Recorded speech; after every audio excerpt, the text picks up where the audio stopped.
We are just one day away from primary day now. Candidates across the state getting ready to face off. And here we go. One of the hottest debates is in West Haven, where a political newcomer is giving the mayor a run for his money. ABC's Jason Newton talked with them both.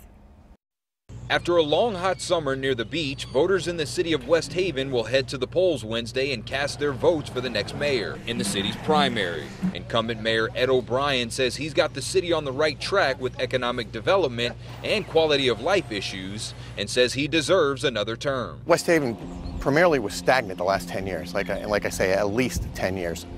In my first term, we brought unprecedented economic development to the city of West Haven. O'Brien is talking about the Haven Project, an upscale outlet mall, and more that's in the works and is set to break ground next year at this site on Water Street. O'Brien says the city has been in financial crisis for most of the last decade, and that financial revenue would be his top priority with the second term. Raising revenues, and we're doing that through economic development. We have the Haven Project. That's bringing in $3.5 million a year in annual revenue. In Allentown, we have the Atwood Project.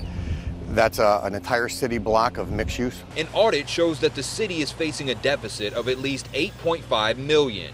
City Council President Nick Pascale is also running for mayor and blames the current mayor for overspending on his last two city budgets. Sitting on the City Council, when you see us overspending budgets, I feel as though that I can turn that around, put some controls in place, and make people accountable for spending the line items. Pascale says if elected mayor, his priorities would be safety, transparency, and government finances. I want to put those controls in place. I want to hold people accountable. I do not want to have to increase taxes because of something that City Hall or my budget has done. And Jason Newton joins us live now tonight. Jason, they're expecting a big turnout there tomorrow, right? Yeah, Darren, you know what? It's kind of hard to gauge the turnout for a primary election, but judging off of 2 years ago for the mayor's general election, the turnout here in West Haven was around 40% of all registered voters. So, of course, it could be better, but that's a pretty decent turnout.